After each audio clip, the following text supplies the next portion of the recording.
ದುರ್ಗಮ್ಮ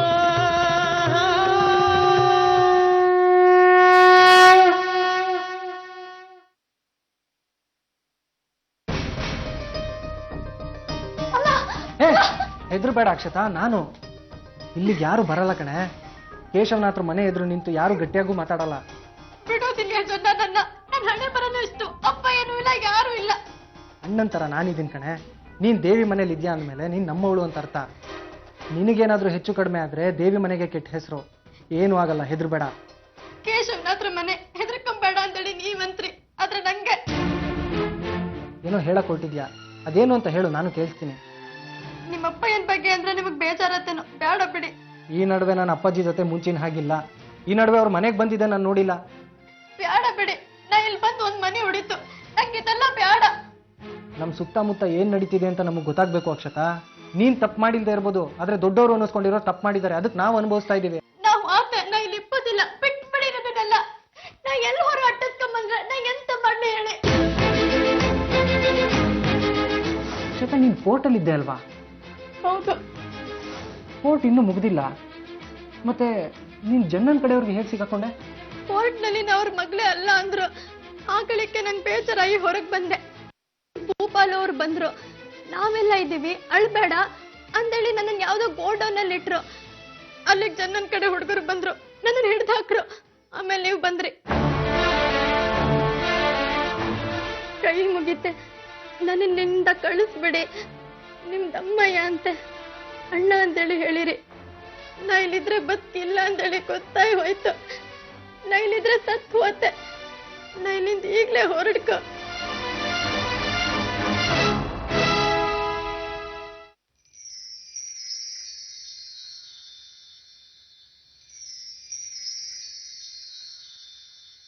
बिम्बोष्ठीं नवपीठकां सलसत् सौन्दर्यमानाधरम् श्रीमद्दाडिमबीजकान्तिदशना मन्दस्मितेनान्विता माधुर्यया परसंयुता सुखकरी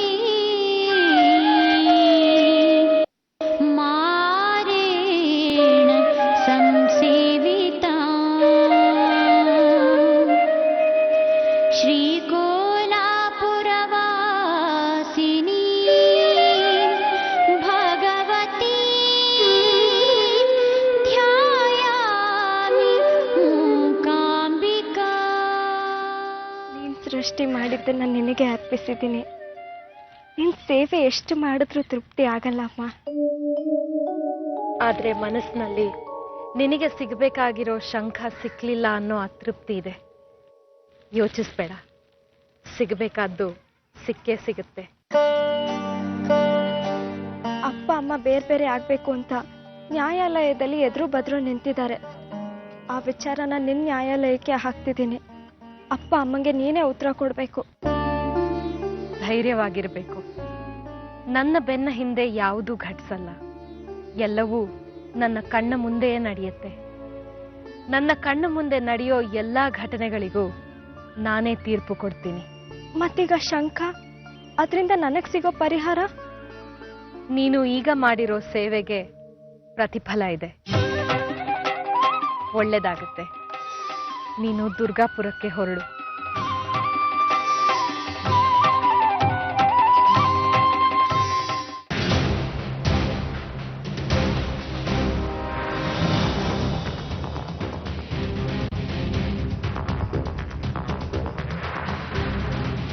ನಾವು ಅಂದ್ಕೊಂಡ ಹಾಗಿಲ್ಲ ಜನ್ನ. ಅಕ್ಷತಾ ಎಲ್ಲಿದ್ದಾಳೆ ಅಂತ ಗೊತ್ತಾಗ್ಬೇಕು. ಶಂಕ ಈ ಸಾರ್ತಿ ನಂದಾಗ್ಬೇಕು. ದುರ್ಗಾಪುರಕ್ಕೆ 2 ಬಾರ್ಡರ್ ಇದೆ ದಣಿ. 30 ನಾಯಿಗಳ ಜೊತೆಗೆ ನಮ್ಮ ಹುಡುಗರು ಇರ್ತಾರೆ ಬಿಡಿ. ಶಂಕದ ವಿಷಯನ ಜನನ ಹತ್ರ ಸೂಕ್ಷ್ಮವಾಗಿ ಹೇಳಿ ತಪ್ಪು ಮಾಡಿಬಿಟ್ಟೆ ಅನ್ನಿಸ್ತಾ ಇದೆ. ಶಂಕ ಅವನ ಹತ್ರ ಇದ್ರೆ ಉಪಾಯವಾಗಿ ನಮ್ಮದಾಗಿಸ್ಕೋಬೇಕು. ಅಕ್ಷತಾ ಸಿಕ್ಬಿಟ್ರೆ ಜನನ ನಾನು ಕುಣಿಸ್ತೀನಿ.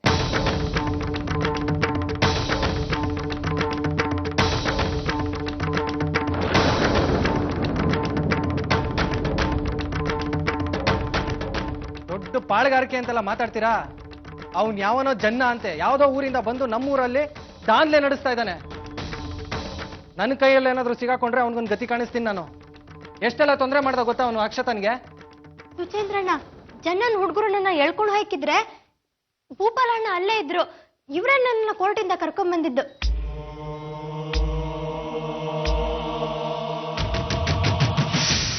ಎಲ್ಲಿಗೋ ಕರ್ಕೊಂಡೋಗಿದ್ದೆ? ಯಾಕೋ ಕರ್ಕೊಂಡೋಗಿದ್ದೆ? ನೀವೇನ್ ಚಿಕ್ಕಣಿ ನನ್ನ ಮೇಲೆ ಅನುಮಾನ ಪಡ್ತಾ ಇದ್ದೀರಲ್ಲ. ಅಕ್ಷತಾ ಕೋರ್ಟ್ ಮುಂದೆ ಒಬ್ಳೆ ನಿಂತು ಅಳ್ತಾ ಇದ್ಲು. ಜನ್ನನ್ ಕಡೆಯವರು ಬಂದಿದ್ದಾರೆ ಅಂತ ನನಗೆ ತಂತಿ ಬಂದಿತ್ತು.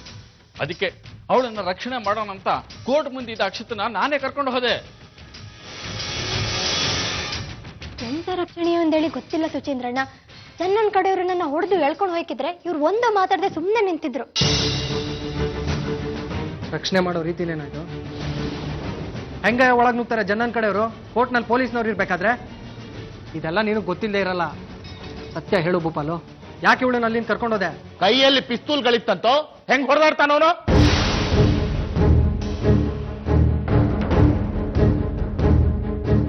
ಬುದ್ಧಿ ಬೇಡವಾ ನಿನಗೆ? ನೋಡ, ಜನ್ನ ನಿನಗೆ ಎದುರಾದ್ರೂ ಅವನ ವಿರುದ್ಧವಾಗಿ ನೀನು ಮಾತಾಡಬಾರ್ದು. ಯಾಕೆ? ನಾನು ಬದುಕಿದ್ದೀನಲ್ವಾ? ಅರ್ಥ ಮಾಡ್ಕೊಳಕ್ಕಾಗಲ್ವಾ ನಿನಗೆ? ಬೀದಿಲಿ ಕೂಲಿ ತರ ಓಡಾಡ್ತಿರ್ತೀಯ. ಬನ್ನಿ ಹೋಪ, ನನ್ನಿಂದ ಜಗಳ ಹಾಕೋದ್ ಬೇಡ. ಬನ್ನಿ ಹೋಪ, ನಿಮ್ ದಮ್ಮಯ್ಯ ಅಂತೆ. ಬನ್ನಿ ಹೋಪ, ಹೋಪ ಬನ್ನಿ.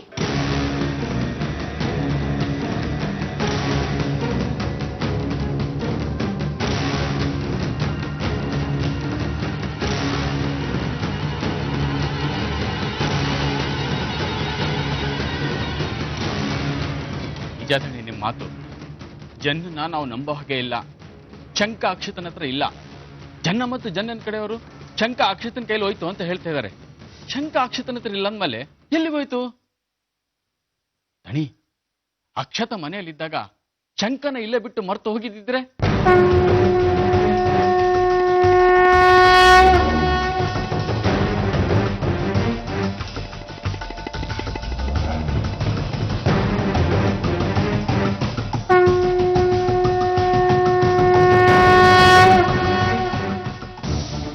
ಘನತೆವೆತ್ತ ಕೌಟುಂಬಿಕ ನ್ಯಾಯಾಲಯದ ಸಮಕ್ಷಮದಲ್ಲಿ ಸದಾಶಿವ ಅಯ್ಯರ್ ಮತ್ತು ಪಾರ್ವತಿಯವರ ವಿಚ್ಛೇದನದ ಅರ್ಜಿಯ ತೀರ್ಪು ತೀರ್ಮಾನ ಆಗದೆ, ಸತ್ಯ ಬಹಿರಂಗ ಆಗದೆ ತೀರ್ಪು ಕೊಡ್ತಾ ಇದ್ದೀರಲ್ಲ.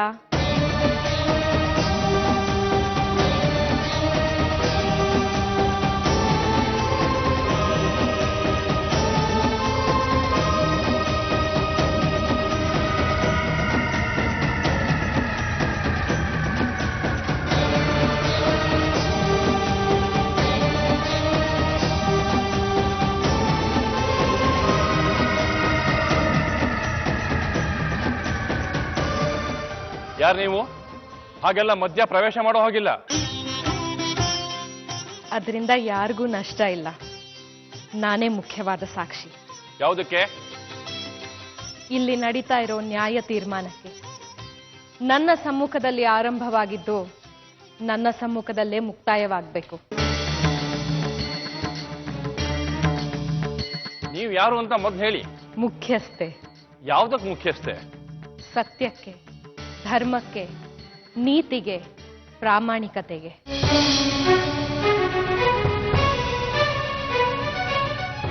ಕೋರ್ಟ್ ಸಮಯನ ವ್ಯರ್ಥ ಮಾಡೋ ಹಾಗಿಲ್ಲ. ಧಾನ್ಯಗಿರಿಲಿರೋ ಪಂಚಾಯಿತಿ ಕಚೇರಿಯಲ್ಲಿ ಕೆಲಸ ಮಾಡೋಳು ನಾನು. ಸದಾಶಿವನ ಪರವಾಗಿ ಮುಖ್ಯ ಸಾಕ್ಷಿಯಾಗಿ ಬಂದಿದ್ದೀನಿ.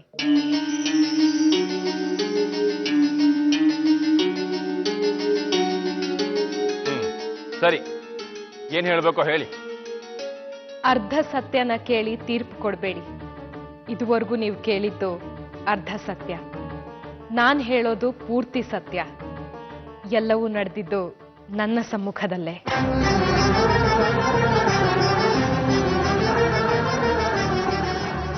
ಆವತ್ತು ಪಂಚಾಯಿತಿಲಿ ಸದಾಶಿವ ನಾನೇ ಆ ಮಗುವಿನ ತಂದೆ ಅಂತ ಯಾಕೆ ಒಪ್ಕೊಂಡ ಅನ್ನೋದಕ್ಕೆ ಕಾರಣ ಇದೆ.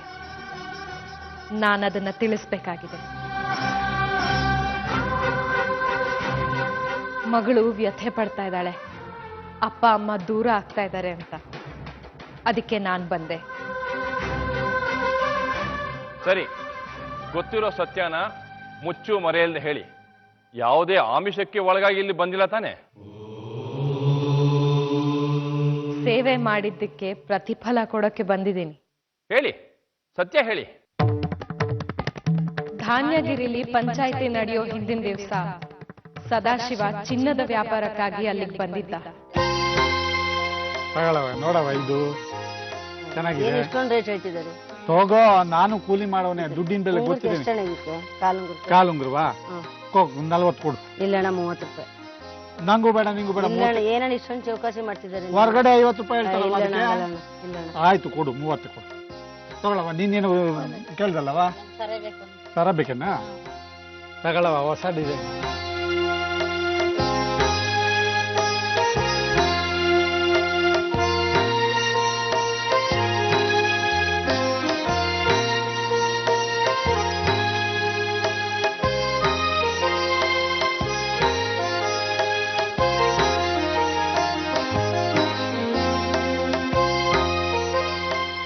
ಸದಾಶಿವನಿಗೆ ಅಕ್ಷತನ ತಾಯಿ ಅಂಬುಜಾಳ ಪರಿಚಯ ಆಗಿದ್ದು ಅಲ್ಲಿಯೇ.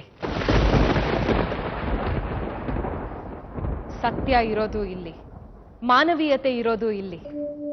ಪುಣ್ಯದ ಕೆಲಸ ಮಾಡಿದವನಿಗೆ ಶಿಕ್ಷೆ ಆಗಬಾರ್ದು ಅನ್ನೋ ಕಾರಣಕ್ಕೆ ನಾನು ಬಂದಿದ್ದೀನಿ. ಸದಾಶಿವ ಎಲ್ಲರೂ ಮೆಚ್ಚೋ ಅಂಥ ಕೆಲಸ ಮಾಡಿದಾನೆ.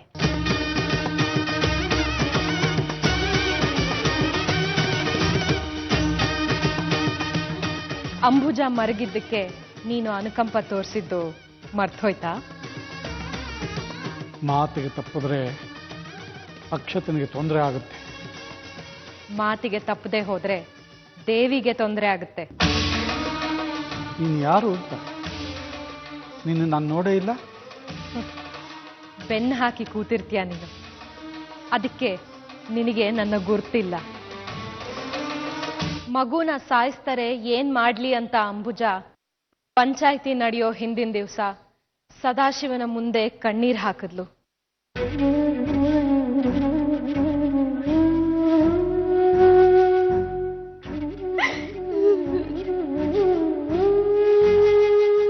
ಯಾಕಮ್ಮ ಅಳ್ತಿದೀಯಾ? ಬೇರೆ ಊರಾ? ಬಸ್ ಚಾರ್ಜ್ ಇಲ್ಲೇನು? ಊರ್ಗೆ ಹೋಗಿ ದುಡ್ಡು ಬೇಕಾ? ತಗೋ. ಬ್ಯಾಡ್ದೆ, ನಂದು ಇದೇ ಊರು. ಇದೇ ಊರ? ಮತ್ತೆ ಕಳ್ತ ಕೂತಿದ್ಯಾ ಇಲ್ಲಿ? ಏನ್ ನಿನ್ನ ಹೆಸರು? ಅಂಬುಜಮ್ಮ ಅಂದೇಳಿ. ಏನಾದ್ರೂ ತಾಪತ್ರಯವಾ ಮನೇಲಿ?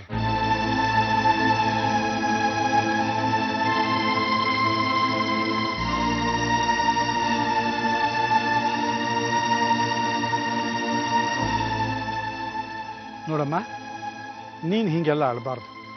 ನಾನು ಪರೂರ್ನವನು, ಇಲ್ಲಿ ಸುತ್ತಮುತ್ತ ಯಾರೂ ಇಲ್ಲ. ನೀ ಹಿಂಗೆ ಅಳ್ತಾ ನಿಂತ್ರೆ ನೋಡಿದವ್ರು ತಪ್ಪು ತಿಳ್ಕೊತಾರೆ. ಏನು ಸಮಸ್ಯೆ? ಮನೆಯಲ್ಲಿ ರೇಷನ್ ಇಲ್ವಾ? ತಪ್ಪು ಮಾಡಿದೀನಿ ನಾನು. ತಪ್ಪು ಯಾರು ಮಾಡಲ್ಲ ಹೇಳು? ಏನಾಯ್ತು? ನಿಮ್ಮ ತಾಯಿ ಹೇಳಿದ ಕೆಲಸ ಮಾಡಲಿಲ್ವಾ? ಹೌದು, ಅವ್ರಿಗೆ ವಿರುದ್ಧವಾದ ಕೆಲಸ ಮಾಡಿದ್ದೀನಿ. ನಾನು ಬಂದು ಹೇಳ್ತೀನಿ ನಿಮ್ಮ ತಾಯಿಗೆ ಹೊಡಿಬೇಡಿ ಅಂತ. ನಡಿ. ಊರಲ್ಲಿ ನಾಳೆ ಪ್ರಾಣ ತೆಗಿತ್ರು. ಎಂತ ಮಾಡದಂದೇಳಿ ಗೊತ್ತಾಗ್ತಿಲ್ಲ. ಅದಕ್ಕೆ ಅಮ್ಮನವ್ರ ಗುಡಿಗೆ ಬಂದೆ. ಆ ಮಹಾತಾಯಿನೇ ಕಾಪಾಡಬೇಕು. ಕಲ್ಲಿಗೇನು ಕೇಳುತ್ತೆ? ನೀನು ಸರಿ. ನನ್ಗೊಂದು ಮಗು ಇದೆ, ಅದನ್ನ ಕಳ್ಕೊಂಡ್ಬಿಡ್ತೀನಿ ಅಂತ ಭಯ ಆಗ್ತ. ಅರ್ಥ ಆಯ್ತು. ಮಗುನ್ ಸಾಕೋದ್ ಸಮಸ್ಯೆನಾ? ಮದಿ ಆಗದೆ ಇರೋದೇ ಸಮಸ್ಯೆ.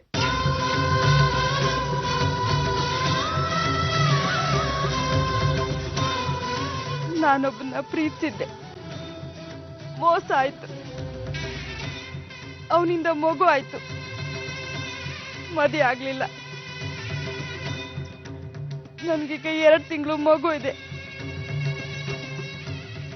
ಈಗ ವಿಷಯ ಊರಿಗೆಲ್ಲ ಗೊತ್ತಾಯ್ತು. ಮಗು ಕೊಟ್ಟವನು ನಾಳೆ ಒಳಗಾಯಿ ಬಂದು ತಾಳಿ ಕಟ್ತೇವಾರೆ. ಈ ಊರಿನ ಪಂಚಾಯತಿ ಪದ್ಧತಿ ಪ್ರಕಾರ ನನ್ನ ಮಗಿನ ಚೇಳ್ಗಳಿಪ್ಪ ಗುಹೆಗೆ ತಳ್ಳಿ ಸಾಯಿಸ್ರು. ತಪ್ಪು ಮಾಡಿನಿ, ಆತರ ಪಟ್ಟಿನಿ. ಆದ್ರೆ ನನ್ ಕಂದ ಯಾವ ತಪ್ಪು ಮಾಡಿಲ್ಲ. ಅದು ಚೇಳ್ಗಳ ಕೈಲಿ ಕಚ್ಚಿಸ್ಕೊಂಡು ಸಾಯ್ಬೇಕಾ? ಸಾಯಿಸ್ಬಿಡ್ತಾರೆ ನನ್ ಕಂದನ್ನ, ಸಾಯಿಸ್ಬಿಡ್ತಾರೆ.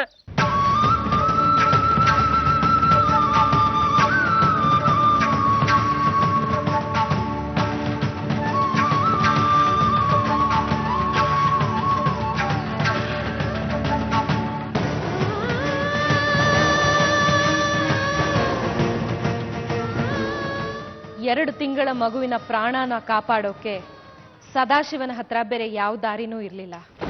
ಆ ಮಗು ಹೆರೋದಕ್ಕೆ ಕಾರಣ ನಾನು. ನನ್ನ ಹೆಸರು ಸದಾಶಿವ ಅಯ್ಯರ್. ನಾನೇ ತಂದೆ ಅಂತ ಆವತ್ತು ಸದಾಶಿವ ಹೇಳಿದ್ದಕ್ಕೆ ಅಕ್ಷತಾ ಇವತ್ತು ಜೀವಂತವಾಗಿದ್ದಾಳೆ. ಸರಿ, ಆದ್ರೆ ಇವೆಲ್ಲ ನಿಮ್ಗೆ ಹೇಗೆ ಗೊತ್ತು? ಕಾನೂನು ನಿಮಗೆ ಹೇಗೆ ಗೊತ್ತು? ಕಾನೂನು ಪುಸ್ತಕ ಜೊತೆಲಿ ಇದ್ದಿದ್ದಕ್ಕೆ, ಅದರಲ್ಲೇ ಮುಳುಗಿದ್ದಕ್ಕೆ. ಪ್ರಾಮಾಣಿಕತೆ ಮೆರೆದಾಗ ಅದು ಎಲ್ಲರಿಗೂ ಗೊತ್ತಾಗತ್ತಲ್ವಾ? ಹಾಗೆ ನನಗೂ ಗೊತ್ತಾಯ್ತು. ಸದಾಶಿವ ಅಂಬುಜ ಮಾತಾಡಿದೆಲ್ಲವೂ ನನಗೆ ಗೊತ್ತು. ದೇವ್ರು ಬಂದಾಗ ಬಂದು ನನ್ನ ಮಗಿನ ಉಳಿಸಿದ್ರಿ, ಆಗೋ ಅನಾಹುತನ ತಪ್ಪಿಸಿದ್ರಿ. ನನಗೆ ಈಗಲೂ ಕೈಕಾಲು ನಡುಗ್ತಿದೆ ನಿಮ್ಮೂರಿನ ಪಂಚಾಯತಿ ಪದ್ಧತಿ ಎಲ್ಲ ನೋಡಿ. ಮದುವೆಗೆ ಮುಂಚೆ ಮಗು ಹೆತ್ತಿ ತಪ್ಪೆ, ತಪ್ಪಿಗೆ ಸಾವೇ ಶಿಕ್ಷೆ ಆಗಬಾರ್ದು ಅಲ್ವಾ? ತಪ್ಪಿತಸ್ಥನ್ನೆಲ್ಲ ಸಾಯಿಸಬಾರ್ದು. ನನಗೆ ಮೋಸ ಮಾಡಿದ್ದು ನಾನು ತಾಯಿ ಆಗೋ ಕಾರಣ ಬೇರೆ ಯಾರೋ. ಆದ್ರೆ ನೀವು ಈ ಮಗಿಗೆ ತಂದೆ ಅಂತ ಒಪ್ಕೊಂಡು ತಪ್ಪು ಮಾಡಿದ್ರೇನೋ. ಸಿಕ್ಕಾಕೊಂಡಿದ್ದು ನಿನ್ನನ್ನು ಕಾಪಾಡಿದ್ದೀನಿ. ನನ್ನ ಬಗ್ಗೆ ಯೋಚನೆ ಮಾಡಬೇಡ. ಮಗು ಉಳಿತಲ್ಲ ಕಂದಮ್ಮ, ಅಷ್ಟು ಸಾಕು.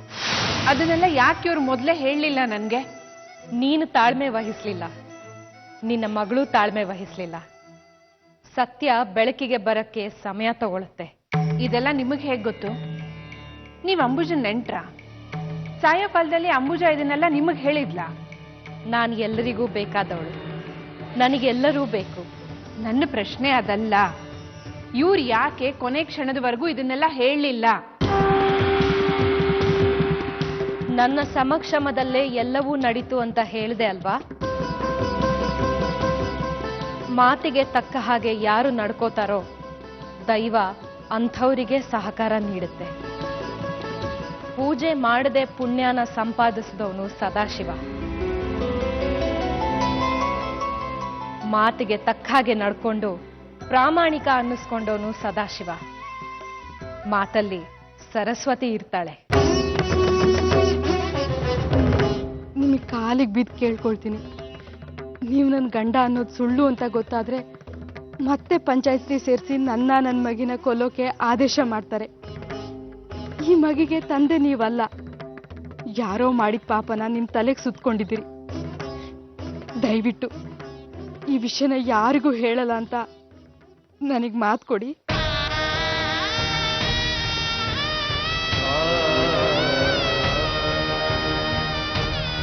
ನಾನು ಎಲ್ಲೂ ಬಾಯ್ ಬಿಡೋದಿಲ್ಲ. ಈ ಮಗುವಿನ ತಂದೆ ನಾನಲ್ಲ ಅಂತ ಮಾತು ಕೊಟ್ಟೆ.